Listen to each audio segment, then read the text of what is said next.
বহুত দিনৰ পিছত আকৌ এটা মিনি ভ্লগ লৈ আহিছোঁ। মই এইকেইদিন একোৱে কণ্টিনিউ কৰিব পৰা নাই, যিহেতু ঘৰত পৰিস্থিতিটো অকণমান বেলেগ হৈ আছে, সেইকাৰণে ভিডিঅ' বনাবলৈ একেবাৰে মন যোৱা নাছিল। আজি হস্পিটেললৈ বুলি গৈ আছিলোঁ আৰু ইয়াত দেখিছেনে আধা বাটতে আমাক বৰষুণে পালে।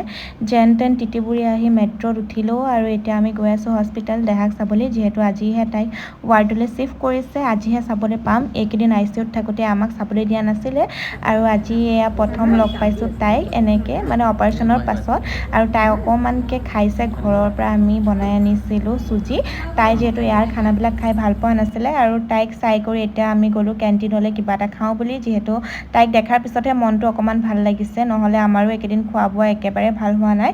আৰু ইয়াত দেখিছেনে বাহিৰত এনেকৈ বহি থাকিব লগা হয়, মানে এজন ভিতৰত থাকিলে আৰু এজনক যাবলৈ নিদিয়ে, যিহেতু মানে এজন লগ কৰি ওলাই আহিলেহে ইজনক যাব দিয়ে, সেইকাৰণে এনেকৈ আৰু এই আণ্টিবিলাককো লগ পাইছোঁ বেলেগৰ, তেওঁলোকৰ লগত এনেকৈ কথা পাতি টাইম পাছ কৰোঁ আৰু।